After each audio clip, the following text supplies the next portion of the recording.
Hello, world. Welcome to the High Paying Bastards. We are your hosts, Ian and Ari. Here, we will discuss anything related to video game culture, so please take a seat and join us.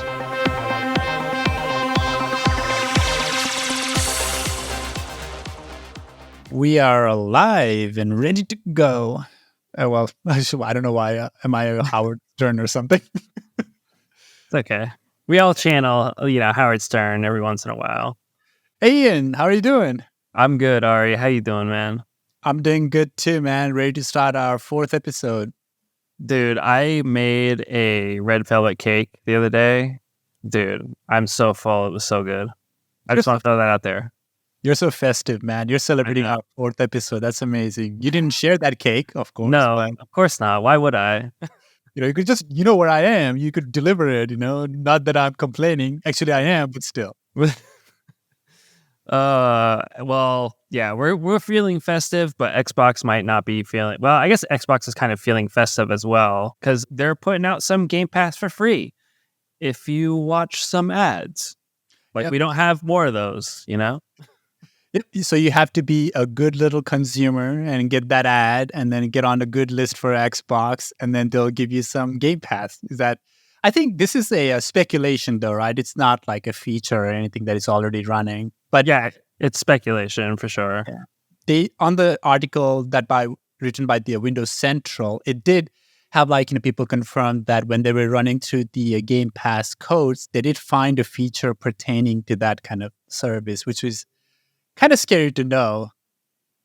Yeah, I mean, so they do something similar with Twitch. With Twitch, you can earn, you can't anymore, but you used to earn bits by watching ads, and bits you could use to donate to streamers, and bits were like exchange rate equivalent. They were like a cent, like a penny or something like that, right? So this isn't this isn't anything new really, right? But it's such a weird, how would you do it? You know what I mean? That is my question. Yeah. I think if they were planning on doing it, I would assume that they would do a pricing tier where a Game Pass by watching ad is free, and then Game Pass while paying for it is at a certain price above, and you don't have to watch the ad, similar to Hulu's pricing structure as well. But that also begs the question then, right? Then they're going to just increase the price for the regular Game Pass, and then it'll be incentivizing us to pay more and more money for the same service that we're getting right now. Yeah, that. And also, I mean, the other thing too, though, is, okay, so how would the ad one work? Are you going to just start injecting ads in the middle of games? Or is it just a banner that's going to be there while you're looking for a game? Well, to be fair, to kind of confirm as well, this is not a current free feature, but this is a speculation. And in my opinion, when it comes to Microsoft and Xbox speculation, they always send out the worst kind of communication on what's actually happening. So you'll have CFO and CEO conflicting their different idea on for example, that news where they were saying, should the Game Pass be in other platforms as well or not? And these two high-level executives are contradicting one another. So right now, this is not an actual feature we're talking about, but this is a speculation, and they have found some codes pertaining to it in the Game Pass's codes. But the way I'm kind of understanding it is that you play your free Game Pass for 15 minutes, you're playing your smaller game or a big game, whatever. And if you're enjoying the Game Pass at the free level, you watch an ad and continue using it. And later on, if you really like the Game Pass and the services it's providing, you'll switch towards the priced mechanism, you priced tier, and then pay for that instead. It's a good way, in my opinion, to get people into understanding if a Game Pass is worth it or not, which is the big problem that they have is people don't know if this thing, Game Pass, like that thing with Movie Pass, is worth getting money or not. Well, they already kind of forced you into getting Game Pass. That's the problem with me, right? So, and PlayStation did this too. So you used to be able to just get Xbox Gold, which that was just so you could play online. That's all it was. Game Pass used to be its own separate entity. And then what they did was they combined the two together, and they made it so getting just Xbox Gold was more than getting Xbox Gold with Game Pass, until they eventually just phased out Xbox Gold, and now it's just Xbox Gamepass and Gold or whatever it is, right? So you can't even, I don't even think you can get just a regular Xbox Gold anymore. You have to get it with the Game Pass bundle. And Sony's kind of doing the same thing. And I hate that Microsoft forced you to do that. Yeah. I mean, I'm still not in a position where I have to have a Game Pass because I think Microsoft is, for my benefit, they are trying to combine the platform of PC and Xbox in the same kind of category. For example, like if there's a Xbox exclusive game that's coming out, then more than likely it'll be on PC. And on PC, I don't need a Game Pass to play these games. I just buy it in the Steam Yeah. or like in the Microsoft game platform. I have never really done a math whether a Game Pass is worth it for me or not. So like this is a little bit foreign news on my end, and I don't have PS or anything like that that I play with. So it's kind of hard for me to understand like why a Game Pass pricing would be beneficial or not. But I can understand the frustration with these kind of things coming up. Where like you don't really know the mathematical value of whether you're getting the best benefit or not with these Game Passes or PlayStation Plus or whatever. Yeah, I've said this before to you, Ari. I don't like it. Again, it just goes back to you, the consumer, not owning the property and just renting it. So Yeah. I don't care for it at all. That's my take on it. I mean, I understand like the good benefits of it and stuff, but I don't like it. Well, you're an old school kind of guy. You'd rather own that CD and just blow on a cartridge kind of guy. Well, I'm also a lazy fuck too, and I just would rather push a button and switch to my game rather than having to stand up and put a new one in. So, I mean, trust me, like I like electronically owning stuff because it makes it a lot easier to just switch between games and shit. Especially because like sometimes I will flip flop and I will switch games rapid fire. So having to stand up and swap discs like that constantly is a pain in the ass, and I hate that. But I like owning the material myself. Yeah. Well, we'll see where this thing goes. It's an interesting topic from like pricing and culture perspective. Hopefully right now it's just kind of a hearsays and a little bit of them testing the water out, and hopefully it has the reaction that people can give it. It's like, this is not really a good idea. But then I can also see the benefit of like, using an ad version to dip my toe in and see whether a Game Pass is worth it or not. But yeah, we'll see where it leads, right? We can move on to the next news. So one of the news we were also looking at was that on the day before, Game has had about at least 50% have already been refunded and delisted from the Steam sales.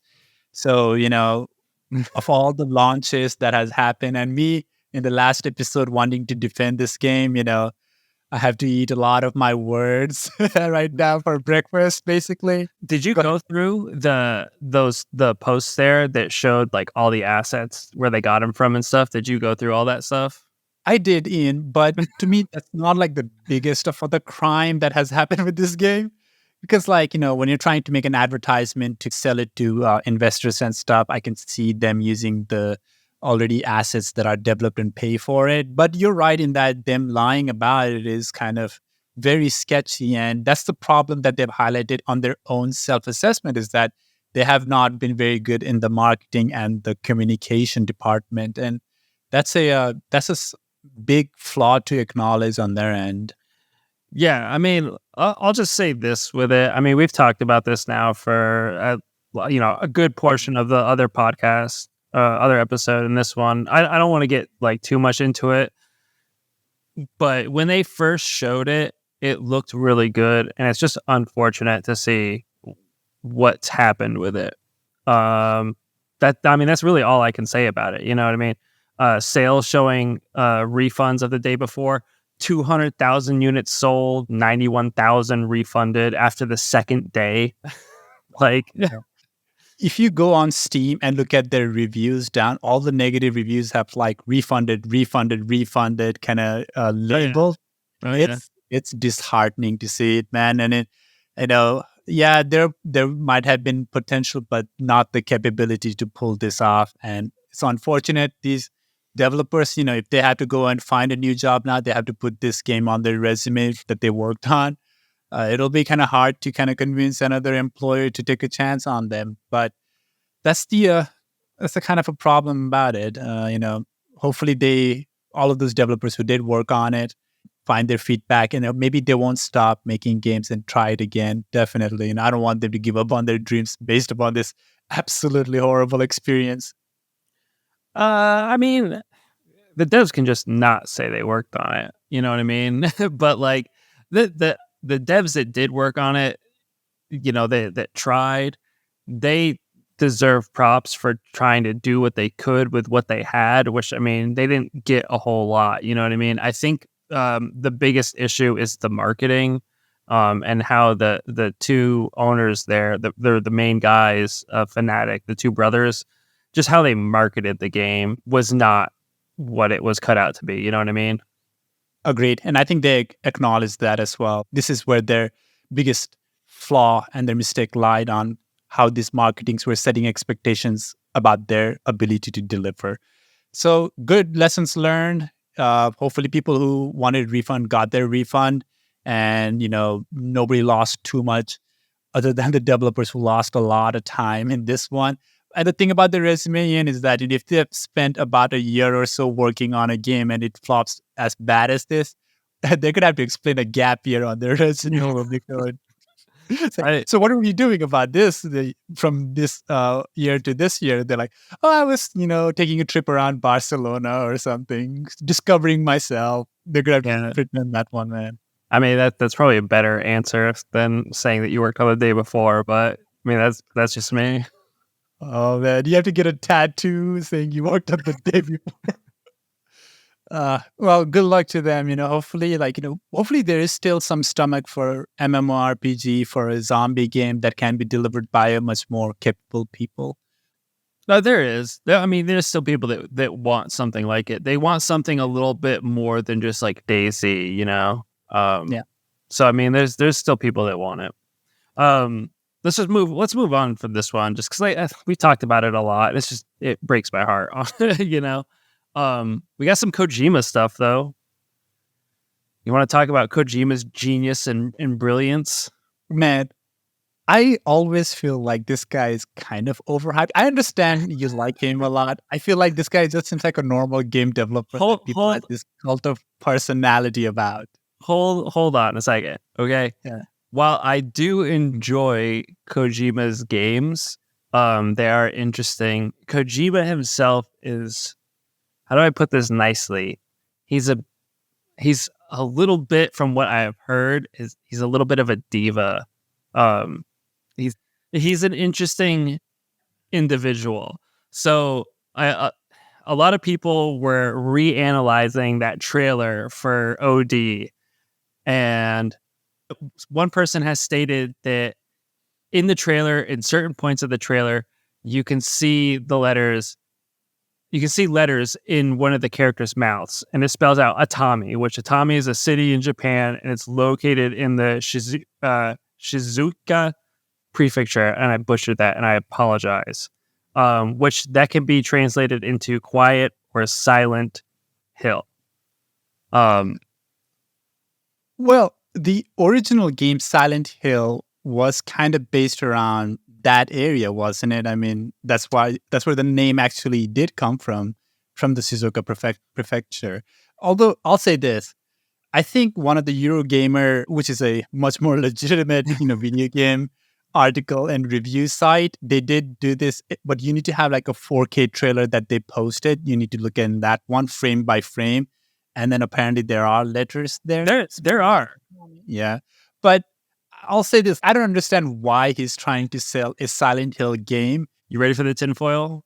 Go ahead. Okay, so there are letters. You can clearly see the A at the 37-second mark in the trailer. I went through and I looked at it frame by frame.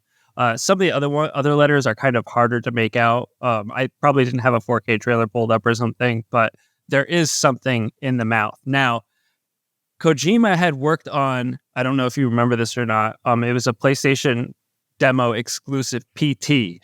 Yeah, literally called PlayStation Teaser, right? Well, that was supposedly a demo for Silent Hill, and it was a Silent Hill that Kojima was going to make, right? Mm. I mean, I know the story. I know the story about that one. You're right. I mean, That's kind of where it comes from, right? Now, the reason why I bring this up is this isn't new for Kojima, okay? Kojima is definitely an interesting individual. Did you know that he wanted to make a game emit the smell of blood? Right? That sounds fucking nuts, right? Yeah, I mean, he has done a lot of interesting gameplay, even just from like how you play the game from like Metal Gear Solid, where like and you have to take out your controller or whatever. And he has done some interesting. His gameplay, that's what I'm saying, is like his gameplay is, in my opinion, the most interesting of all the developers out there. Like the way he wants you to play the game and experience in different areas of the game. And I'll admit to it that, it might be a Silent Hill trailer. And in fact, OD could turn out become a Silent Hill game, but they're already making a Silent Hill remake from different, developers and stuff. Yeah, so, Konami, I think.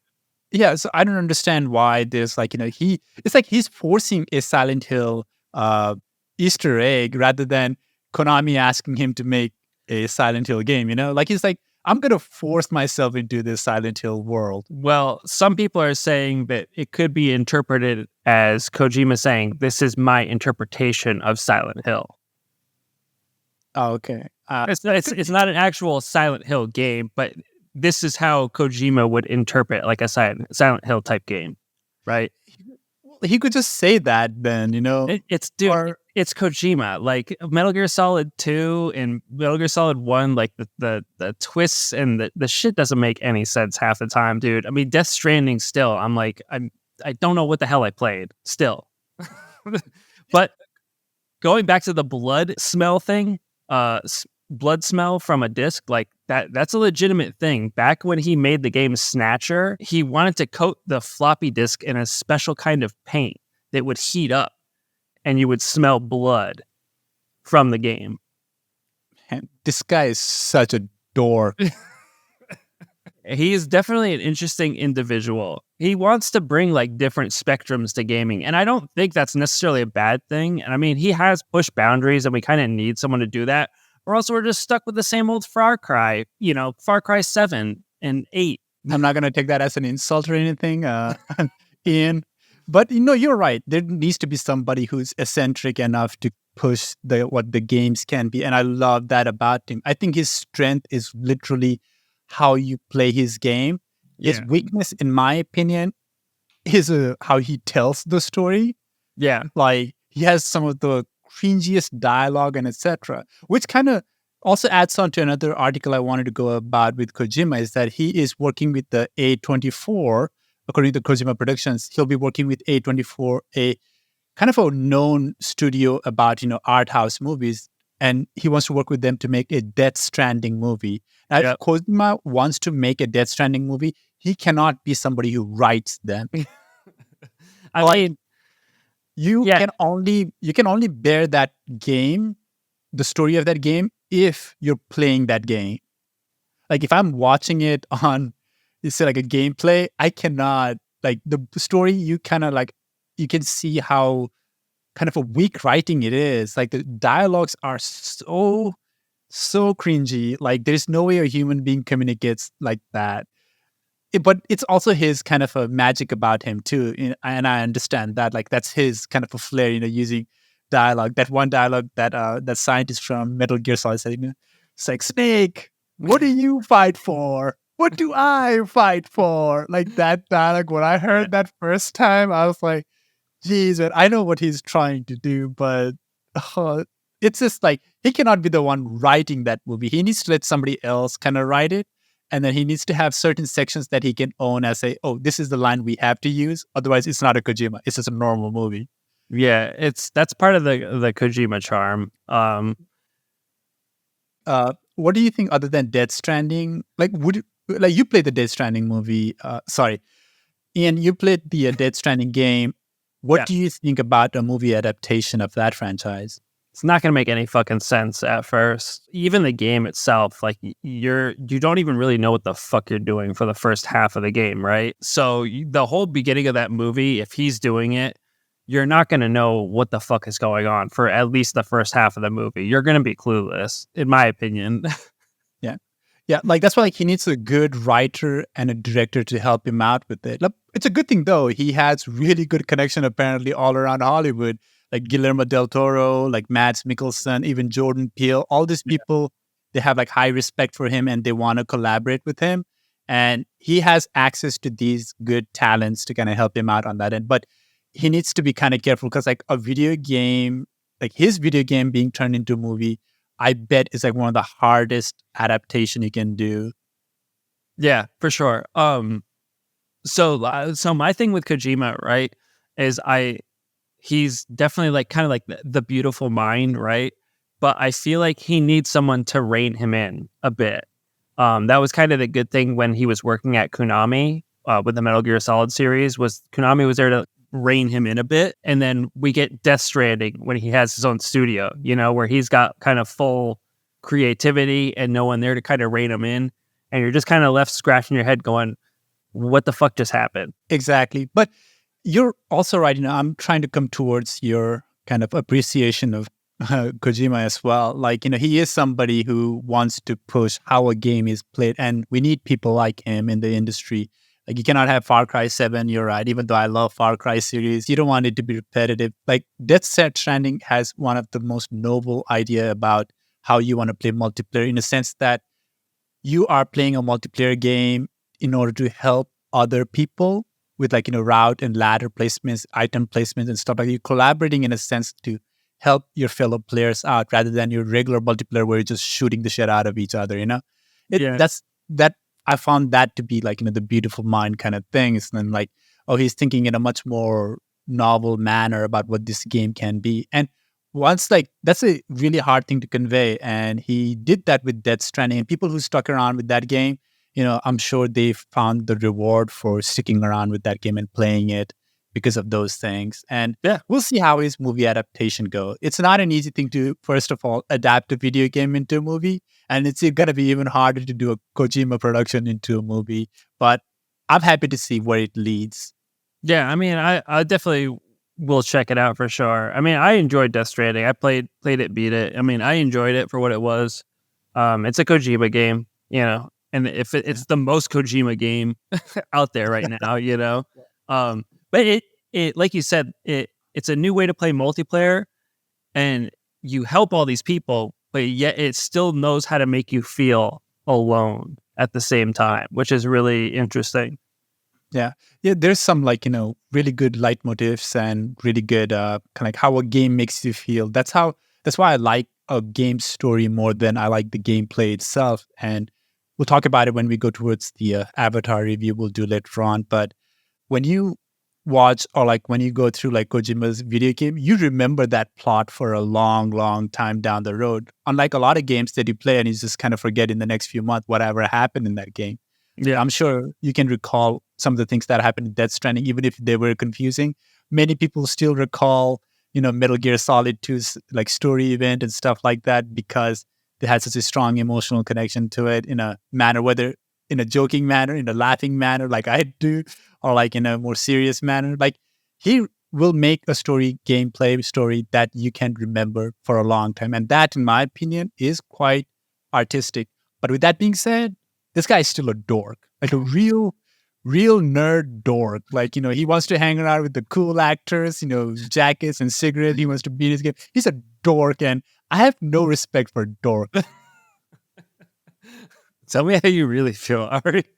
Oh man, you're kidding me? I hate nerds. They've ruined everything. I'm gonna make a podcast one day about just me complaining about Nerd 1, Nerd 2, Nerd 3, like, Mark Zuckerberg, these people who have just ruined our modern day experience of life completely. But that's not a hearsay. That's a behind the scene kind of podcast one day. That's kind of off tangent, sorry. But we can move on to our next story. Yeah, I don't know. Just random babbles and stuff like that. We can move on to other news now. E3? I think that's a pretty big one. It is a very big one. The king is dead, E3, one of the most central part of video game culture for quite a bit of long time. It's now gone. Yep. Finally closing their doors. And didn't I say that like just in the last podcast too, how the Game Awards is kind of turning into E3? Yes, yeah, yes, you did. I think, but I've always appreciated like E3 as a actual event that I want to attend, because back in the day when E3 was coming out, the video game industry was still a little bit more niche. Even though it was big, it was like, people were not as central to the popular culture as it is right now, and people were finding a lot of memories and friendships and networks and stuff like that using E3, as it happens in all the trade shows. And I've always wanted to go there one day, but now it's completely impossible because it's not there anymore. Yeah, it was one thing that like I always wanted to go to when I was younger. Because you read about it in magazines and stuff, magazine lull. But like, I'll never have the chance now. You know what I mean? Like, so it's unfortunate to hear, because that you used to always look forward to E3. But I mean, with things like kind of moving online, and a lot of people are just doing their own award shows and their own showcases and stuff like that. Like it doesn't really make sense for E3 to really still be around. Yeah. It feels like, one of those friends that you just stop talking to for a while, and then you don't know. And then when they are gone, you don't even remember them. And then suddenly one day you kind of remember them. It's too late now for E3. It's unfortunate, man. I'll be honest. There are some good moments from E3 I remember. I remember when that Kinect showing happened in E3 for the first time. And I was looking at it, it's like, this is the future of video game right here, man. I was like so pumped up with the Project Scorpion and stuff like that. I was like, wow, this is amazing. This will change everything. Spoiler alert, it did not, but it is like, watching those kind of things, like not just like new games, but like new gaming experiences and stuff like that. Equipment. Exactly. When VR was just kind of becoming an experimental and prototype and stuff like that. There are a lot of like trailers coming out. And in my opinion, one of the very less appreciated things we do in culture are like trade shows. Like I've gone to a trade show for food companies and like wholesalers and stuff when I was doing another career. In that one, like even if it's like a boring stuff like wholesale food, you still always meet people who are really passionate about that industry at the trade shows. You meet so many like cool people. You make really good network out of those people, and those network, they last for a long, long time. But nowadays, of course, with the internet, you don't really need a trade shows or something like that. But I'm kind of also surprised to notice that E3 could not adapt to the modern kind of situation either. Yeah, I mean, I don't know. I think a lot of the people that kind of put E3 on were probably just a lot of the old heads, you know what I mean, of the video game industry. So for those that don't know as well, I just saw this E3 its first event, which was in 1995. So that's a long fucking running. Yeah. I mean, so is World's Fair, but nobody's putting that out, World's Fair still happens now. No, but I mean, I don't know. I guess Jeff Keighley, he wasn't a former E3 collaborator for some of those years and stuff. So, but I mean, I think when Sony first decided to pull out, I think it was them first, and then I think it was Nintendo pulled out like the following year. Yeah. And then, Microsoft was just like, fuck it, threw in the towel as well. So, I mean, when you have those big three kind of pull out of your gaming, like their announcement and stuff are now being done in the internet. So what's the point of having E3, right? Yeah. I mean, it costs them money to go and have booths set up for all that shit. So now, I mean, how much is a booth going to cost a Sony and a Microsoft? It's not like it's a big, I mean, yeah, for them, yeah, it's puddles in the ocean for sure. Ripples in the ocean. There we go. That's what I was looking for. Puddles in the ocean. Yeah, puddles in the ocean. We got a poet, Ian, right here. Yeah. My brain's fucking fried. Don't worry about me. No worries. Yeah, well, it's too bad. Maybe they might do a comeback or something. I remember, like in those San Diego Comic Cons, where like all those Marvel and stuff get premiered. Back in the day, those things used to be really, really small, like, niche kind of hobby, people going in there. Suddenly, this one movie called Twilight comes out, and it suddenly becomes and that's where like Twilight trailers were premiering at the San Diego Comic-Con. And there's like long line of people waiting for that trailer.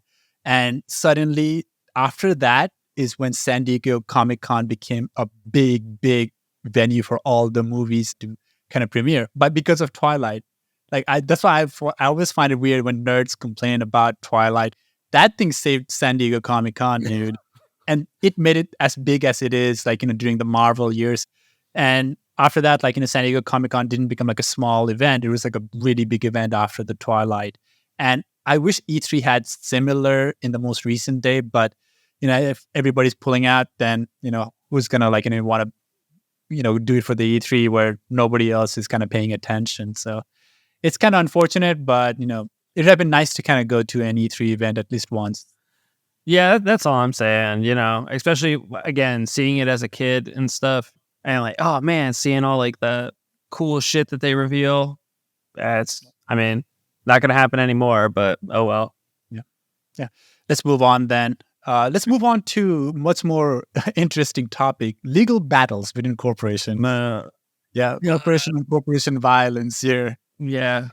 So recently we got this, it's from the News Observer, but it was an article summarizing the battle between Epic Games and Apple and Google. Now, there are like separate lawsuits happening between Epic Games and Apple and Epic Games and Google, but they're both pertaining to the similar effect of how these application marketplace like Apple Apps and Google Play, how these two platforms have a complete monopoly over how the apps have to interact with their consumers. So in order to highlight that monopoly, what Epic Games did was that they created this Project Liberty where they started selling their V-Bucks directly to the consumers through the app. Now, Apple and Google Play, what they have kind of signed with the contract with the app developer is that, listen, if you're going to sell anything on our platform, it has to go through our payment system. And you have to pay 30 to 40% commission on those payments that you do, whether it's microtransaction, V-Bucks, or any kind of service that you do. Even say, like, if you have like a dating app, like a Tinder or something, and then if you have a subscription based on that end, it has to go through the Apple system, and then Apple gets 30 to 40% of that money that passes through a transaction. Now, that's a big industry on their end. It's a big money maker. So when this Project Liberty started happening, there was definitely going to be a battle. It was like a bait that was being laid between these companies, and suddenly it went to the judge as an antitrust lawsuit, whereby the lawsuit between the Epic Games and Apple was favored on that lawsuit, and it's being appealed by Epic Games. But on the Google end, it was a different decision. It was Epic Games who were ruled in the favor, saying that, yes, Google was behaving like a discriminatory monopoly. So the Google one also was, wasn't that one won by a jury as well? Exactly, yeah. That one was won by jury too. Yeah. So, that's a little bit difference with like the outcomes of the two. Like you said, Apple, they kind of won theirs where Google kind of lost theirs. Yeah. I don't know. How do you feel about this, Ari? I think these are basically like, even if, you and I both do not enjoy Epic Games application. Neither of us do, right? But you should be allowed to have a lot more say on how you do transactions on your platform. Like, this is not about just Epic Games, but if you're a small app developer and there's a company that takes 40% of your every transaction, your revenue, that I feel like is a really, really high price in my opinion.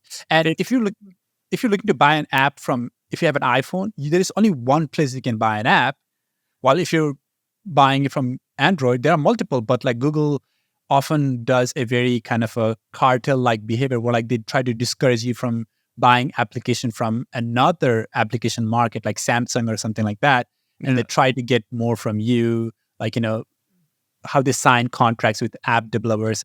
So in my opinion, Google is behaving more predatorily because it takes you away from the other competitors as well. While Apple, there's just no other competitor on Apple. They just don't allow anybody to compete with them. And anything that doesn't have a competition is liable for a lot of issues down the road. Yeah. I will agree with you there on that.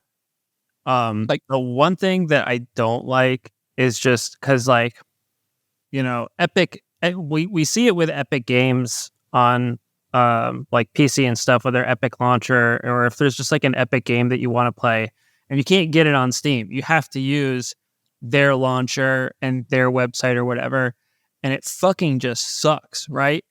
It's not a good launcher, and it hasn't been from my understanding, since it released. So are they going to actually like make a decent app launcher for phones and stuff while they throw their video game launcher to the side? Or I'm gonna say no, because I don't I don't like the launcher, so I don't think they will ever like. I'm just kidding on that end, but I don't have faith in Epic Games. Like, I don't like using I had to use their platform for Dead Island, and then the moment I finished that game, I just deleted it immediately. Here's what I'll say, right? If they are trying to bust monopoly of application marketplace, then they are kind of shooting themselves on their own knee too, because they also have kind of a monopolistic behavior when it comes to their Unreal game engine that can only be downloaded from their platform, or games like Dead Island that can only be downloaded from their platform, and they can take like a certain amount of percentage from each sale as well. So they have and they could also have a monopoly where, like, games that are made in game engines like Unity, or game engines that are not their own, like a game engine that is like, consumer friendly, as in like Unreal and Unity that you can use to make your own games, then they can have a scenario where they do not allow games that use their competitor's game engine on their platform either. Like, they're kind of shooting themselves on the foot, because that takes away their ability to manipulate their own platform and how they interact with games on their platform as well. So it's kind of a weird scenario where, like, they're fighting against a monopoly while not realizing that they have the potential to become their own monopoly too. So, like, how I see it is basically like Epic Games is just the spoiled little kid that didn't think of it first and is crying and whining to mom that they're making money, but I'm not, Yeah, but that little bastard is not wrong. And that's the thing too. Like, that bastard is kind of helping smaller app developer on that area where they don't have the ability to market it in anywhere other than Apple when they make an app or something like that. When Microsoft was sued because their operating system would not allow a competitor's browser, they were targeted by the monopoly as well, and they had to relinquish that control. Now, if you have a Windows, you can install Google Chrome, you can install Opera or whatever browser you need to use. Otherwise, back in the day, before that antitrust lawsuit, Microsoft would only allow you to use Internet Explorer. And now imagine the world right now where you can only use Internet Explorer or Edge or whatever they fucking think they want to call it, just that as your browser when you're using a PC. I'll get back to you in 10 years when the page finally loads. I wouldn't hold my breath on it on that end. But like, I love it anytime there's a lawsuit against a monopolistic behavior. I think that's the thing, in my opinion. I don't like the fact that I don't like Epic Games that much at all. And their platform, in my opinion, is kind of unnecessary for me for the most of the things I play. And it's an inconvenient every time I have to install it if I want to play some game that comes out just on Epic Games or something like that. I prefer Steam myself. Yeah. It's disingenuous to think that Epic Games is doing this for the greater good. You know what I mean? Exactly. They're not. That whole lawsuit, the article, if you listen to what their lawyer had to say, it sounds like, oh, we're fighting for the little guy. We're the good guys here, we're standing up for people and everybody who has billions of dollars in revenue. You're common man right there. It feels like a marketing technique. Like, this whole lawsuit was created as a bait and switch. They created this scenario of Project Liberty or whatever they are calling it because they wanted to create a civil lawsuit case for antitrust scenarios. They wanted this lawsuit to go down. That's why they made this whole thing. And plus, they're doing it by using V-Bucks and microtransactions and stuff. That alone is like, kind of like, it's kind of like a evil that kind of scenario, or like, I don't like why you're suing it, but I have to at least appreciate it that it is being filed. Yeah, I don't know. I mean, it's a good thing, but it's disingenuous to sit here and say that Epic Games is doing it for a good reason, because they fucking aren't. And no, none of these corporations ever do. I mean, Yeah, that's their nature, and I'm not gonna debate on like a nature of a corporation, which in my opinion is not a human being. yeah. Moving on to platforms, you see this GTA San Andreas, GTA 3, and Definitive Edition coming out on Netflix. Before you say anything, I'll say this. They're finally coming out in a platform that deserves that graphics. Yeah. I mean, that's pretty on par. Do you know? Okay, so are they releasing the remasters that they did? Yeah, it's the definitive versions. It's a little bit even kind of a lower graphical settings than Definitive Edition. But when you play it on a phone, you're like, okay, this is where it belongs. Not in my PC that has 3080 or 4080 graphics like GPU, where and that's not where this game belongs. This game belongs in this Netflix platform. And what I've heard from this is that the game is quite intensive. So if you do not have the right operating system, it could run your battery out. But you can use Bluetooth control to play it. But even bigger than that, in my opinion, is the Netflix becoming a gaming platform. But it's not, when I try to play a game in it, it's not like what you think. You can't just play games on the Netflix itself. What happens is that you click a game on Netflix on your phone, it will take you to an Apple page that is for Netflix subscribers, and you can get that game for free. If you try to buy that game on its own on Apple, it's like $19 or something. Oh, so they're not actually like hosting it or anything like that. They're just basically giving you like a free QR code or some shit to go get the game. Well, it'll take you directly to that Apple page where that game is located. And if you are doing it from your Netflix app where you're already logged in, you'll be able to get it for free. You don't have to pay anything extra to it, and you can just kind of play that game. It has some good games. Like there's a game called Into the Breach that is quite popular. People enjoy that one. It is a good place for mobile platform games because you're not going to get hounded by advertisements all the time. It's kind of controlled on that end. So there are some really good parts about it. It is kind of weird, in my opinion, for Netflix to do it. But I can see them trying to branch out to mobile game, which is a really big market, and try to get more customers using that one. Yeah, I mean the mobile market is huge. It's arguably the biggest market for games. I don't know, man. I mean, cool. You got Grand Theft Auto 3, San Andreas on your phone, but I mean, dude, I played those on console when they came out back on the PS2 and shit. I'm not gonna sit here and play GTA 3 on my phone when I got a PS5 and Monster Hunter World sitting right behind me, ready to go. You know what I mean? True that. You can use the Bluetooth controller for it, but I understand there's no big appeal for that. Yeah, I mean, I guess if you're giving little Tommy, your phone for something to do, he can kill a couple hookers and get paid. So why not? You're talking about the game, right? Yeah, we'll Not go with that. Yeah, we'll go with that.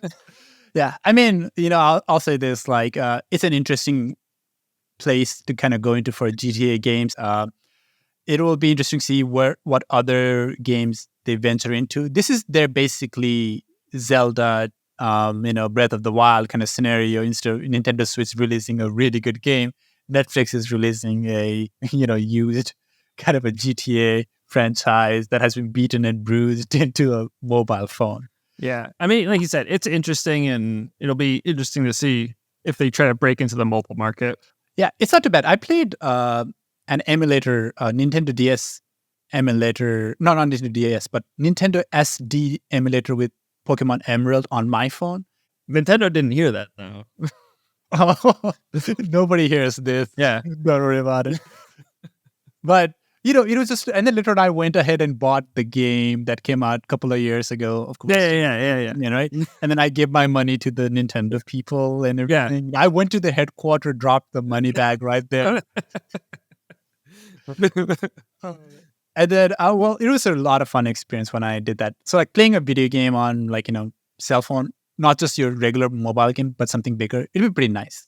Yeah, I mean, but the thing is too, if I want to play a mobile game or a game that's portable, Yeah. I got a Switch, man. I mean, granted, GTA is not on it, but I got Monster Hunter Rise.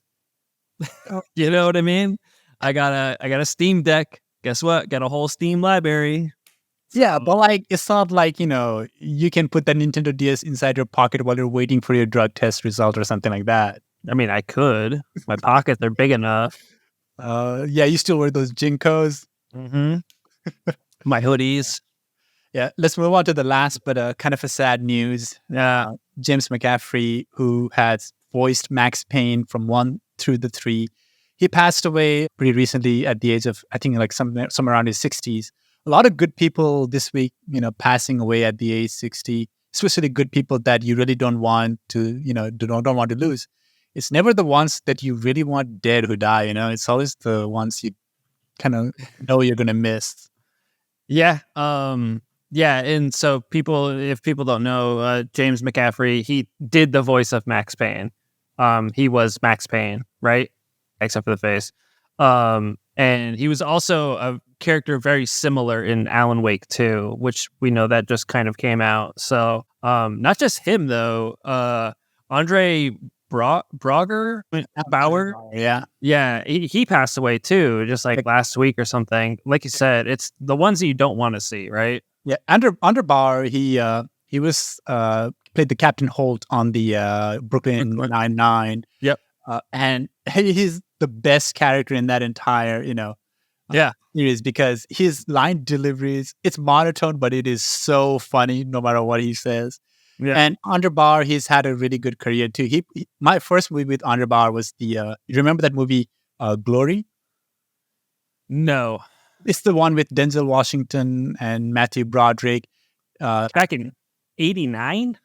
Yeah. But like it was a really big movie because every high school played that movie during American history class. Yeah, I've probably seen it. Yeah. So like, yeah, that was his first movie, and he plays this kind of a little bit of a meek person joining an army. Glory is a story about a first black regiment during the Civil War era that was being built, and it was being led by a white man. And Andre Bauer kind of plays the right-hand man to that captain. It's a really good movie. There's one scene where and Denzel Washington is in it too. It's one of his first movies too. And in that one, there's this one scene where Denzel Washington is being whipped in front of everybody else. And it's so powerful from every actor in that. It's just, it gets you when you watch that movie. It's such a good movie to watch. And that was a lot of the articles that was talking about Andre Bauer, I didn't notice any of them mentioning that he played that character. That was the craziest part too. I was like, that's one of his best roles, his first role in movie, and nobody talks about it. Well, I think just because Brooklyn Nine-Nine is just so big. It's huge, Not to take away from Jeff McCaffrey, but or James McCaffrey by any means. Yeah, exactly. We shouldn't be overshadowing the guy we started the article with. Yeah, Jeff McCaffrey was also in one show that I used to watch, the Rescue Me. He was a pretty major character in that one. He was in a lot of stuff. He's in Control apparently, which is a really good game. I don't know if you played that one, Alone in the Dark as well. Yeah, this is also unfortunate because they're trying to remake the game, not remake, but create more Max Payne games in the future, and we just lost the voice of Max Payne. Remedy is trying to make more Max Payne games as well. I know they stopped it right at the Max Payne 3, which was a really good game when I played it. I remember absolutely enjoying that one, and I was always surprised that they never followed up that game with anything else. That was I think that one was with Rockstar. Yeah, I think so. But it was kind of and I was hoping it was unfortunate that they're trying to do more Max Payne stuff and they lost Max Payne himself. That's kind of unfortunate in my opinion. Yeah. I'll add this, James McCaffrey, I remember when I played the first Max Payne game, that's when I was like, oh, the game developers are not the only people who can voice a character. You can voice a character with an actual trained actor who knows how to deliver lines. That's amazing. That story, that's why a lot of people still remember that story so well, is because there's so many part of Max Payne's character that you get to kind of experience, not just his weird, creepy face. The first Max Payne was really good. I remember playing it when it first came out, and it has not really aged all that great. I will say that, considering I think it came out for like PS2 or some shit. Yeah. Um, That I'll give you that. It is a very old game. It kind of a lot of cringy part. yeah, Yeah. but it is super fun, and it's super unfortunate to hear he passed away. So Yeah. Yep. Good night, sweet prince. All right. Let's go ahead and move on to our next section. Segment. segment. That's the word. Okay. Segment. All right. Yeah. So let's move on to our next segment. Next segment. You want me to use that as the transition song? Probably not, but if you wanted to, go ahead. It's fine. I will not. I cannot afford the copyright for that one. Oh, Ian, I played one of the most wonderful game that I've ever played. I played the Avatar Frontiers of Pandora. The most, in my opinion, quite above average game. That's how I would describe this game. Above average. I mean, it's not bad. That's not bad at all. I think, I know I'm the only one who played in this one, and you haven't played this game yet. Sure not. So, I'll take the lead on talking about this game and stuff like that. And you can ask me with any questions you might have or curiosity about this game. With your all-knowing wisdom of the Avatar franchise. Exactly. Yeah. Full disclosure, right? I love this world, man. I love the Avatar world that James Cameron built for us. It's a amazing world, in my opinion. Definitely an underrated as a franchise, even though it has two, above $2 billion grossing movies in there. People still don't care to remember this movie very much. And I think when the next Avatar movie comes out, that's going to make another $2 billion and people are going to forget about it after a couple of weeks immediately too. Yeah, that's the one that's going to put it on everyone's radar and then immediately disappear. Yeah. So this game, right, Frontiers of Pandora, it takes place in that same universe as the James Cameron movies do. From the timeline perspective, this takes place, the first part of the game takes place in the same time as the Battle of Hallelujah Mountain, which is the final battle in the Avatar 2009 movie. And there is a time jump that happens immediately, and then it starts 1 year before the events of Avatar, The Way of the Water. So that's the timeline it occurs in. So basically smack dab in between both of them. Exactly, right at the extreme end of both of them too.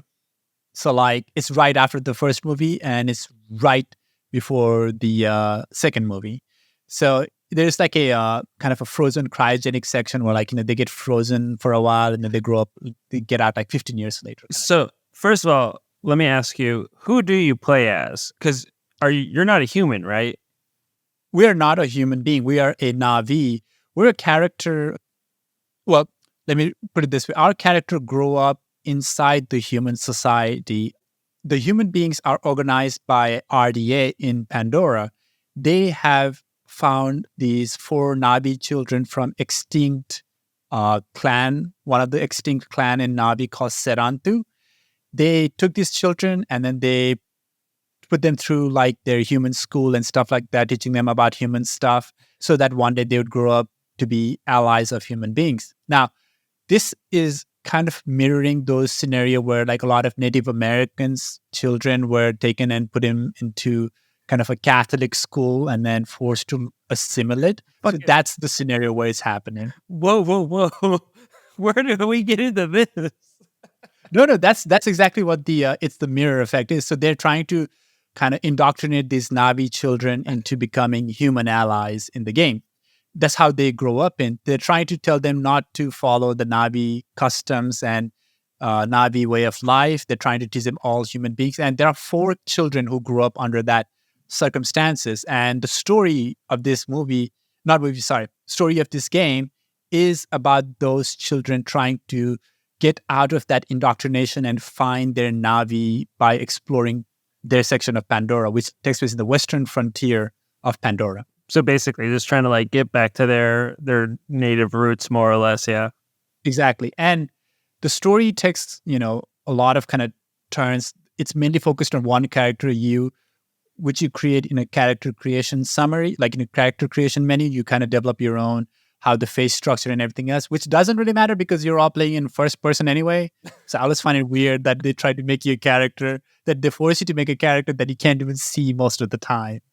But you're kind of like, playing a maid character. You have a sibling growing up with you as well. And the story starts from a scenario where like your sibling gets killed because they try to run away from the human beings camp. And the main villain, Mercer, who's a big RDA executive, business guy, he decides to kind of retaliate by killing one of them. And then later on, like, these Navi children, they run down the road, they do escape from that RDA and they find their way into the Pandora. And then there they have to interact with other Navi and other human beings who are fighting against the RDA's influence in Pandora, trying to protect Pandora. And then they have to learn how to become a Navi from that experience. Sounds pretty convoluted, not going to lie. A lot of moving parts, it sounds like. Yeah, it's also because I'm kind of explaining in a very, I don't know if I'm explaining it right or not. It's quite simple, the premise. Like, it allows you to be foreign, be a Navi, but at the same time be completely new and experience with the character what Pandora is. Yeah. I gotta say, from what I have seen of it, Pandora looks beautiful. Yeah, it definitely does. They're using a game engine called Snowdrop. And this game engine looks like it's very good at interacting with lights and how the light simulation works in this game. Like, there are a lot of bioluminescent aspect of how this world works. That is like, lighting from almost every corner, from every wazoo and hole. There's like a light or something coming up in the night. And it looks absolutely fantastic. You cannot compare it to the movie, which looks way, way better. But this one as a game, in my opinion, it runs pretty smoothly and it looks really, really gorgeous. Like the sound, the world, what you see, what you hear, it is really, really kind of a comprehensive, in my opinion, really well-built world. And you can kind of get lost exploring it very well. Yeah, I feel like, because I know a lot of people were saying it's kind of like a Far Cry reskin or whatever, but the one thing that they always did well was having a large area for you to explore. Yeah, and this one provides the same luxury as well. And in fact, in my opinion, they also allow you through their gameplay to explore it a lot easier too. So like the exploration is not as tedious. The way you do the exploration, you don't have to depend upon, climbing a tower and unlocking an area. There's a fog of war kind of situation where later on you receive a flying Ikran pretty soon, early in the game too.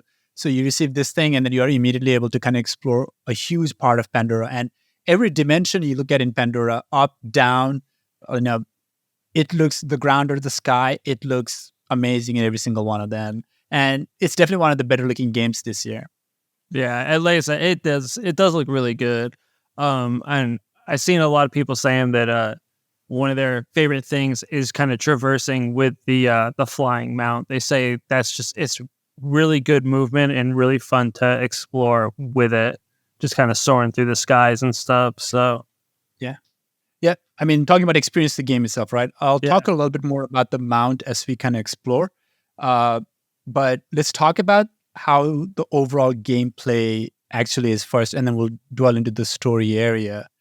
Like the gameplay wise, I'll first tackle one of the things that I actually did not like in the game is how you play, how you move as a character. The way the Navi characters are designed is that you're supposed to be very, and I think this might have been their original intention too, but you are supposed to be very agile and almost parkour-like through the traversing, like, trees or rocks. When you're traversing these areas, you need to be more flexible and very fast in the movements as you are kind of running around. But in this one, when you sprint, it doesn't even feel like you're sprinting. The movements are kind of clunky. It's a little bit heavy when you're trying to move. You do not feel like you're nimble on your feet. And sometimes you don't know whether you're going to be able to climb a certain section or not. That's like really hard to not really hard, but like it's kind of bothersome when you try to climb over a rock and you realize, oh, I cannot climb over this rock. I'm going to have to get my mount to climb over a rock and then land on the mount.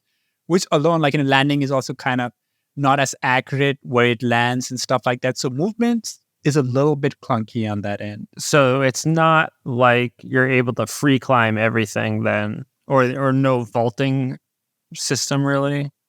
No, there is like, and you can jump up a mushroom or something if you want to call that a vault, but it's yeah, I don't, like a bouncy mushroom you can jump on it. That's not really vaulting, right? Nah. But what I mean is that, I think their original design is supposed to be a Navi who can kind of freely climb really fast through the trees and the rocks and then, jump around really fast. But when I'm trying to climb through it, it is a ledge-based climbing. I cannot climb every tree. I have to see if the tree has giant mushroom coming out of its bark and then be able to climb that.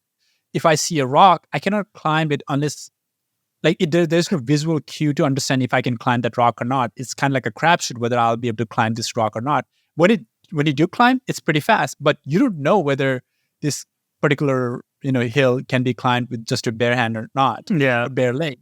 Or when you're swimming, it's like you don't have a distinct fast versus medium versus slow movement either. Like you're walking, but you're sprinting, but it doesn't feel like a sprint at all. Even though you're 10 foot tall with like a marathon level legs, it doesn't feel like you're running very fast.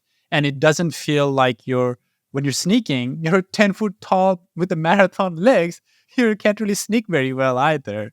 It doesn't have like those, in Assassin's Creed or in Far Cry where if you're hiding between the leaves here, you will be safe from the sneak. Yeah, like the screen kind of goes a little bit darker and like you got kind of a light source there. Yep, like a visual cue to tell you that you are successfully sneaking. You don't really have that on that end. So it kind of makes either we want to do sneak or a fast gameplay, it's kind of hard to do. One of the areas that I can kind of specify when it comes to movements or the lack of, smooth movement is, sometimes in some gameplay, you kind of develop a style where you're very fast moving through the area or a section and you're sliding and running and jumping using melee and using a gun to kind of do a very fast kind of attack and respond and hide, attack and respond and hide. Do you know the kind of gameplay I'm talking about? Yeah. I mean, Dying Light had something similar to that. Exactly. So that's basically right. So this game has some of the components to allow you to do that, but then it also has the components that slows you down when they do that. So if I'm trying to run and then slide, I have to use the same button as the crouch button. So after I'm done sliding, when I'm done with the slide, I'm in a crouch position, in a slow moving kind of position. Yeah. So I'm running towards an enemy, I slide, and then I'm running to the enemy, I shoot the enemy while running and try to slide, but I want to get up and start running again immediately. It's not really easy to transition that very smoothly. Yeah, you got to take a second to get your character to stand back up and then start running again. And you get killed really, really fast. Like in this one, if you are not fast enough and you're getting shot from multiple directions, you get killed kind of fast. So even on an easy mode, that's where I was playing. So I'm trying to develop a style where I'm moving fast around, confusing kind of a little bit, and then trying to use my speed over their armor. But it's really hard to do that. It has some mechanism to allow you to do that, but not enough to pull that off successfully every single time. Yeah. So a clunky movement on that end. Yeah. And the flying part, it's actually very smooth when you fly though. It's you're when you sprint or do a jet fast flying, it's noticeable. So there's a visual cue if you're flying really fast on that end. So that's the thing. It's they're trying to condense a couple of things, or it's working in some areas for movement, but it's not working on the another area. So it's not 100% bad or 100% good. It's just in some areas the movement is kind of missing it. In some areas they're hitting the mark with it. Yeah, so it sounds like kind of like when you're walking as your character, you have two speeds, slow and slower. Yeah, basically they're trying to say it's a sprint.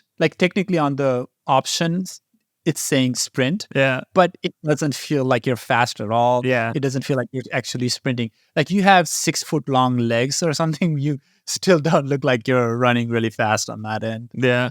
Or you're not running as fast as your 6 foot legs would take you.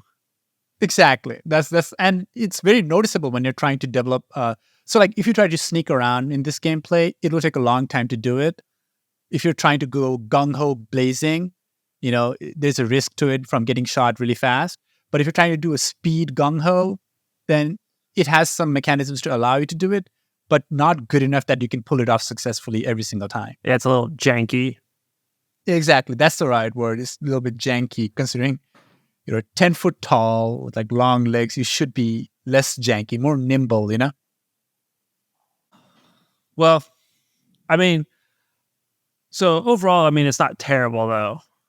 No, I mean, movement is fine. The good part from like in a gameplay perspective, it's the weapons and how you fight, like, using the weapons are pretty cool. Like you get to develop either the bow and arrow and Navi style, like, primitive kind of weapon, or you can use the human weapons of guns and shotgun and an assault rifle. And in this game, it doesn't punish you too much for like using one or the either. But if you're hunting, you want to use the bow and arrow so that you get the best kind of meat. If you use gun to hunt, you ruin the meat and everything else, so you cannot really extract any ingredients or crafting materials out of animals on that end. But like if you're using bow and arrow, it's actually pretty good because like it is very forgiving with the accuracy you need to be. So as long as your aim assist is close enough, you will hit the mark. Yeah, like, you don't have to be exactly perfect, which I really like. How is like the bow compared to using like the assault rifle? Like, do you get upgraded bows where then like your bow kind of outclasses it, or is it just funner to use the assault rifle? So on the bows, you do get to craft really good, like exquisite kind of material used and make it really powerful. You have 3 kinds of bow as well. You have a normal long bow. You have a short bow, which is like very fast draw and fire. So that's good for like your close quarter combat. And then you have a heavy bow, which is good for like a long range attack from distant, but you have to have a long draw strength and long draw time to use it. Yeah. So that's the 3 bows you get. Along with it from Navi weapon, you also get a spear thrower, which is powerful but not very good range. And then you also get a what looks like a lacrosse bat. Basically, it has like a bomb in there, and you can throw the bomb using the lacrosse bat. Fucking That one is one of my favorite weapons. I'll tell you that. Yeah. But like, so if you're doing a sneak kind of stuff, you want to use bow. If you're doing gung ho, go in there, kill everything, you want to use assault rifle, or even better, you want to use a really good shotgun. Shotguns, in my opinion, I'm not usually a shotgun kind of person when playing these games, but in this one, I was definitely using the shotgun a lot more than the assault rifle. So on the question that you asked, which one's better? If you are focusing on crafting, trying to find right ingredients and stuff like that, you can definitely try to go towards the bow kind of side and try to develop the best bow designs that you can get from people and try to make your own bow using those designs. Or you can just, get the guns from RDA camps or stuff like that, or like their area base and their area or their base. You can get guns from there and then use that as well. Anytime you kill an enemy, you either get like a bullet, or if you want more arrows, you can just kind of harvest it from the plants. So it's very, very forgiving, whichever you want to use, depending upon your game style. So if you want to sneak around, use the bow. If you want to go gung-ho, go for the guns. So for like sneaking around and stuff though, right? So usually like how I would do it is I'd take like an opener with the bow, probably do like the heavy drawstring, hit them from afar a couple times. Are you able to reposition yourself to like kind of drop out of sight again?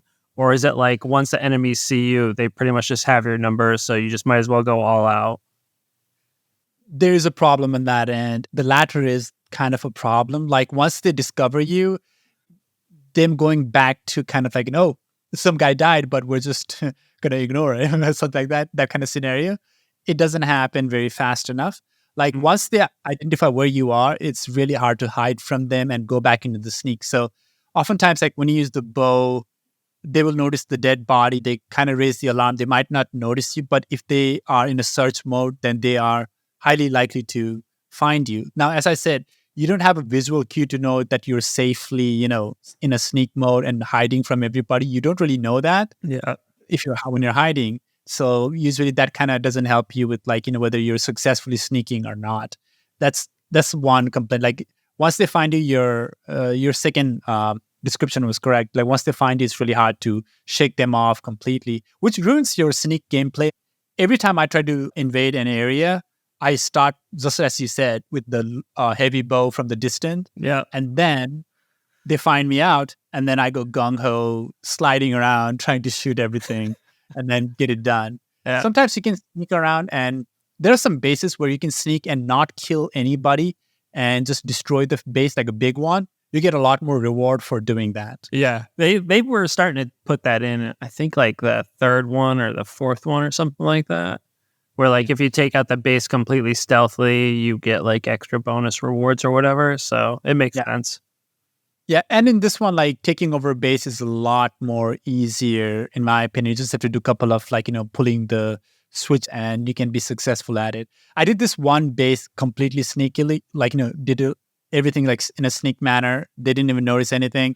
But it was really hard to do because it was a pretty big base. But once I managed to do it, and it was a base at quite a level higher than I was, so I received this shotgun with like 280 damage when I'm like level 7. It was like an OP kind of a weapon too. I was running around just shooting the amps, the mech people in like one bullet because of that gun later on. That gun, I did not change my shotgun after I got that one. And even in the later in the game when I started getting a shotgun, it was not as good as the 280 hit point damage shotgun that I had. It was amazing to kind of get that. It was felt so rewarding to get it because I did one base so well that it helped get to give this reward, and I felt really, really happy about it. Yeah, the fighting is fun. It is not as when it comes to bow and arrow, it's not going to punish you for using it, as in you have to be absolutely accurate to hit the target in your line of sight or something like that. It is quite forgiving, especially when you play in a easy mode. Yeah. So you can stick around with the bow quite a bit. Yeah, that's why I like using shotguns because you don't really have to aim too much. Yeah, exactly. But this one has a scatter shot effect for the shotgun. So you want to be close enough to kill them, especially the enemies that are human beings. You want to use gun for the human beings. It won't punish you for it. But if you use guns on the animals, you do not get any kind of ingredient out of it. Yeah. And speaking of ingredient, I'll touch last part of the gameplay is the crafting and cooking portion. Yeah. So the crafting, the way they have kind of allowed you to find the ingredients, find exquisite level of ingredients, the high quality level, and how you collect it by being gentle with the environment. You can get a really good material if you kill an animal in a sneaky and a clean and a merciful kill, then you get a really high quality material from it. If you use a gun to kill an animal, you're not going to get anything out of it. So by interacting with the world in a more delicate and more gentle manner, you get to extract a high quality of that particular ingredient. So you can collect fruits, you can collect, roots or crafting materials, cooking materials and stuff like that. And how you interact with the world by being gentle, by being a Navi which respects the world around it, it allows you to get the best quality kind of ingredients on that caliber. And you can use it to craft your weapons, craft your armors and stuff. And you can use it to also cook food, which is, in my opinion, usually I don't really like that kind of mechanism. But in this one, it was enjoyable because you can combine any 2 ingredients. You don't need a specific recipe. You can basically choose a meat and a fruit.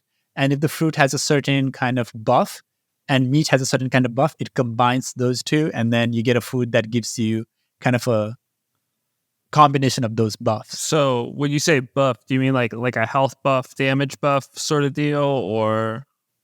That is what I'm talking about. So if a fruit gives you a sneak buff and a meat gives you longer duration buff, you combine those food, then you get a longer sneak duration kind of food. Got it. And you can take that with you. And in this one, you have to at first when you're doing some fast traveling, you have this energy bar which needs to be full. If your energy bar is kind of satisfied and full, then you can recover from your health injuries much more easier. But if your energy is low, then your recovery is a lot harder to do. So you want to be continuously cooking the food and eating it.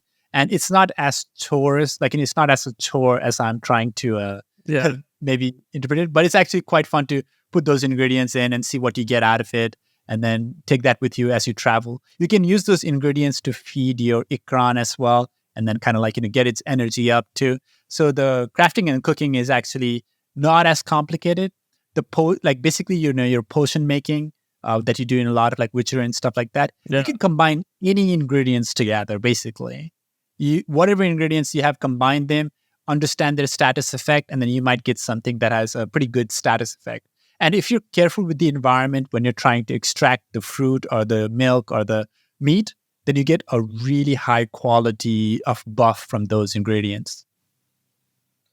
Just lasts longer and stuff. I'm assuming it's probably like you said, it's not tedious, so it's probably pretty consistent that you run into this shit. It's just kind of all over the place, so you don't really have to look too far for anything. Not at all. Yeah, you can find like, basically it also allows what they have is called, they have this hunter's guide section of their UI where you can kind of find all these ingredients, and you don't have to find the ingredients to get that directory either. You just have to encounter something where you have to craft it, then that becomes part of the directory. And that directory allows you to tell you what part of the biome, which area this is located. And if you want to find a rarer or an exquisite version of that ingredient, like a high quality of that ingredient, it will specifically tell you where you can look at to kind of find those two. That's nice. It's always good when a game like incorporates that, so that way you can find ingredients again easier. I hate when I'm trying to sit there and guess on where I pick something up. So that's good to hear, at least. That's the good part about it. And as people were saying that this thing is kind of a condensed Far Cry kind of game. Yes, it is true. But it also took a couple of the annoying part about the open world exploration and then condensed it a little bit more, so that when you do have to do this Far Cry-like stuff, you're not going to be wasting too much time on it. Like, you'll be able to do these quite fast and in a much more easier manner. Yeah, it sounds like they kind of simplified the Far Cry formula a little bit to make it a little bit more palatable. Yeah. Now, we can talk about whether some of them were successful or some of them were not as successful. That is, of course, up for debate. There are some sections that worked out and some sections that did not. One of the sections that did not work out, in my opinion, is how the story went. Like, the story that we already talked about a little bit of summary on the beginning, like how it starts. But unlike Far Cry, we don't have a very good antagonist.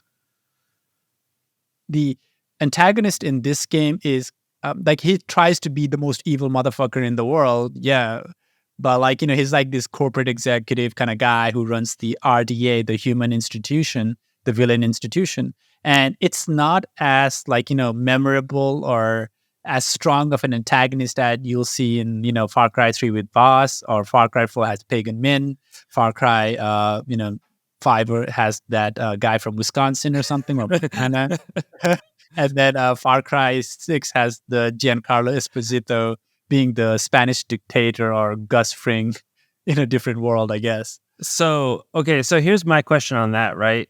Now, I saw that with Avatar, Frontier, Pandora, whatever the fuck it is, they said that the antagonists there, you don't really see them a lot in person. Like, most of what you get from them is just from like video files and stuff. Now, do you feel it's more impactful from the Far Cry games where you're having interactions with, like, say, Far Cry 3 with Voss or something like that? Definitely. There should be a lot more interaction between the main villain and the main character. There isn't a lot at all. Like, you meet him in the beginning of the games, and then he just is completely gone. He's only around as what he has affected the world around him. Like, how he has corrupted Pandora. He is much more present in the effect that he has left behind rather than as a character itself. Yeah. And the character we play is like part of a four, Navis who have been so impacted by this guy from their childhood.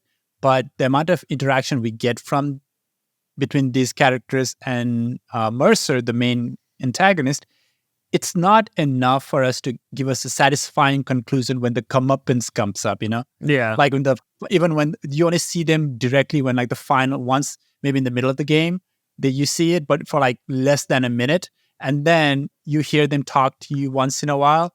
And then you'll have a final mission. And in that one, I'll say this, the conclusion of how the story left is so up in the air that it didn't feel like a conclusion at all. Because here's spoiler alert, right? And I mean, this is a video game, like, don't worry about spoilers on video games, just go play the game, right? But by the time you play this game, like, a couple of years later, discount, or maybe, your Game Pass after you watched your 15-minute ad or something, you'll be able to kind of like, already forgotten. But Mercer kind of dies off screen. Really? That's like lame as shit. It is lame. It is very, very lame. The payout is not worth it at all. It sounds like that, man. It is. Yeah, it is not. After all this shit that this guy has done, I was hoping to screw my spear through this guy's head. Didn't you say he killed your sibling too? Yeah, my sister. So... And then when we're talking about the story, the death of that sister is not as impactful. You just kind of remember her, but yeah, I even forgot that she was killed in the beginning. And when he talked about my sister, oh yeah, you killed her. I'm going to kill you. And I don't even get to kill you. It's just... they don't give you that satisfaction. They don't give you the satisfaction. But the story part where you are kind of like, exploring Pandora, meeting other clans, other characters who are Na'vi, and some human characters who have decided to ally with you, those are kind of a fun interaction, and they kind of make up for the lack of the interaction between the main character and the main villain. But it's not as strong as you would have with Voss or with Pagan Min. That's the kind of a missing on that end. Yeah. Yeah, because they have like a certain kind of likability to them as well. Oh yeah, like batshit insane kind of like, likability, I guess, with a bunch of psychopaths and killers. But they have such a strong presence in the game because of those unique characteristics. This guy was just your corporate suit who, like, instead of trying to, scream at his secretary, decides to kill your sister instead, kind of thing. And, your regular senior executive vice president kind of guy. Off-world businessman, here to do business. Yeah, it's... Basically, this guy is what, like, an American psycho businessman, if he goes to Pandora, is going to turn out to be kind of thing. But yeah, like, there's not enough interaction for the payoff at the final mission to be satisfactory.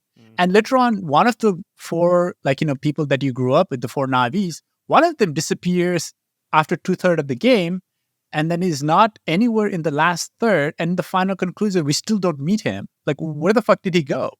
Like, this guy was like somebody who was getting pissed off with the human beings, and he was really going into a murderous kind of route.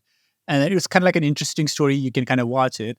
But yeah, you're like, where did you go, Nor? That's his name. Like, Nor, like, did we forget this guy exists? Like, later on when they do that conclusive, like, hey, let's hug around and start a new chapter. What the fuck is that fourth guy that we grew up with? They don't even talk about it. Nah, you said, fuck this game. I'm out of here.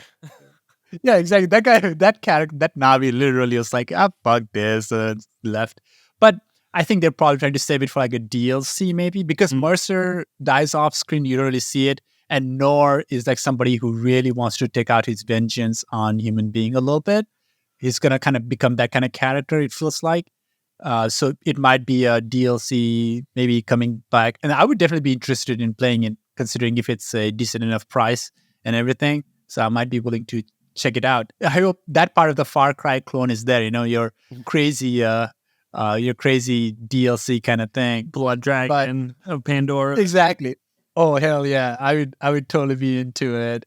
But that's the thing. It's like the plot has these emotional beats that you'd see in every game. Nothing new, and the gameplay has to take you through plot points. Like oh, this is the betrayal part. This is the trauma part. This is the kind of like finding out who you really are and how your clan was treated and killed by the main guy part. Spoiler alert again. I should have maybe said that beforehand. But yeah, so like you're trying to discover as you do, there's like emotional beat to it. You flying your first Ikran. There's some like highly good emotional plot points that your gameplay takes you through, that your plot takes you through. And then there are some really like kind of a cheesy, kind of, you've already seen this story trope kind of plot points as well. Again, like, a character who the moment he opened his mouth, I knew for a fact this guy's gonna betray the shit out of me. Like he's gonna betray us all. I can tell it. Like, and then later on, like, the character goes, I did not see that coming. I could not expect him to do that. I'm like, you did not? Really? You didn't hear him? Like how he was talking about, maybe you should be better with Mercer and RDA rather than with the Navi. You didn't hear him when he said that. Like for no reason, you didn't think he was going to betray you. Like this is so telegraphed. How did you not notice it? Is it a little too much on the spoon feeding? Because it sounds like it. It's not too much. There are some areas where when it happens, you're like, come on, man. Like this is such an obvious plot point. You should probably pay attention or something like that. It's kind of like a story trope, your own brother betraying you kind of story trope, or a character takes a darker turn, or like a character manages to prove themselves to be a real Navi kind of character trope, those kind of thing, There's a lot of those, and you'll see it coming at like miles ahead. It's kind of like what he did with a couple of Far Cry gameplay and condensed it and made it simplified, as you said. That's exactly what he did to a couple of the plot points and simplified and tried to take you through those emotional ups and downs. And which is like, nothing novel into it, but it's not truly bad. But there's nothing really new to look at from the story-wise perspective. Yeah. I mean, like you said, I think once it goes on some discount or something like that, I think I'll try and pick it up and stuff. Who knows? Maybe they'll iron some of it out since, until then or whatever. It's still good to play right now, I would say. But yeah, if you want to save your money, man. I mean, like later on down the road, if you're like, I don't know what game to play, maybe I'll play a game. Well, I'll check out this Pandora kind of stuff. I'll install the Ubisoft Uplay on my PC and then play it or something like that. Definitely, this is the game you want to play in PC. Even though the game engine looks pretty good on Xbox, the ones that I've checked out from gameplay from Xbox, they look pretty good too. The PC definitely looks really, really freaking beautiful. This game, I've always loved this world and always kind of like, it's really nice to be part of that world in a sense. Like when you're playing through it, like the sound design, all the little music, not all the music as well, the Navi music, the language kind of that is surrounding you in this game. It really makes you feel like, oh, this is really deep kind of a world to be in. And it has many different kinds of biomes that you go through, or different area. Like one area is like a thick jungle, one area is like open field plain, and one area is like kind of a swampy kind of like, a little bit more heavy fog ridden kind of stuff. Yeah, Ubisoft is they're pretty good when it comes to their world building and stuff. So I'm not surprised with how well it looks. Definitely. It's the game engine, definitely, in my opinion. Hope to see more of it down the road. Like how it works with the lighting, it's quite impressive to check it out. It's a really nice kind of game to kind of play. You don't have to expect too much out of this game, and it's not going to let you down too much when you play it. It's like I like too much. I like that. Yeah, because like you'll see a couple of these parts being, oh man, this is so telegraphed. It is frustrating, but you can kind of learn to adjust to it as you play it. It's fine. And one of my weakness whenever I play this kind of game is that how easily I get distracted by the side quest. That means like some of the side quests are pretty decent to kind of play. It's not like all the frustrating fetch quest all the time kind of thing. Yeah, it has a little bit of like, it helps you kind of impact the world around you, which is pretty good. Like especially when you do those like the base clearance mission, the like taking over a headquarter and etc. You really feel like you're improving the Pandora world itself, making it less polluted and less dirty, and it kind of shows on the gameplay as well. So like you're kind of helping this world, and makes you feel a little bit like, wow, I'm impacting this world as I'm playing. It's like that's what I want to see from like a side missions and stuff like that, Yeah. Does it do that thing where it like instantly makes the area nicer, or does it happen over time? Instantly, but it's not like, a perfect repair. There's still parts of the old kind of scraps and stuff like that left around, but you're able to extract ingredients in that area when it's not polluted anymore. So like, it's kind of like, it's not a perfect repair. It looks like in the middle of the repair kind of thing. Yeah, I got you. No, I mean, it was really good. I mean, Ubisoft's, like I said, really good with their world building and stuff. So, I mean, as long as, in my opinion, too, like the gunplay is good, which I mean, I like all the gunplay in the Far Cry games. Think they're usually pretty well, and they did a really good job with the bow in Primal. So, I don't really see them struggling too much in that department, honestly. Yeah, I'd give this game a solid B, like no B plus or B minus, like a good solid B as a game. It is definitely something you can sink your hours a little bit into, or you can go through this game really, really fast and finish the story and everything. Yeah. Oh, sounds good, man. I'm glad you enjoyed it. It's always good to hear positive things like that. Yeah. Yeah, I'm going to forget about this game by next week. I'll be honest. The plot is not as memorable, so maybe I'll be able to play it again or something.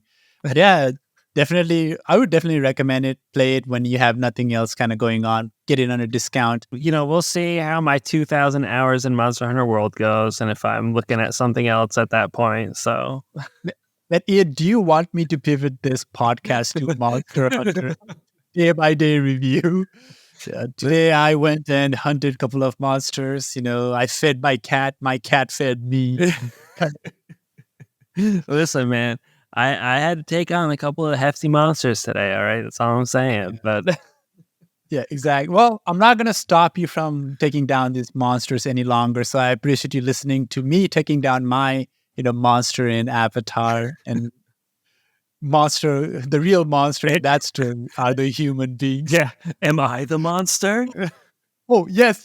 And by the way, I want to say this, in this one, all human beings are such bastards. There's no gray line for human beings or anything. Human beings are bastard in this game. They're not gonna say when you watch Captain Planet or those kind of old environmental kind of TV shows or in a cartoon, they're like, oh, human beings, when we come together, we can do something good for our world. We can repair it. We should not lose hope. We should do our best. That kind of mentality. In this one, they're like, you human beings, you have completely destroyed your world. Now you come to our world and destroy that one too. You guys are bastards, and you are to be speared through it's speared through your head for that kind of thing. They're really antagonists against human beings, and in this story, deservedly so as well.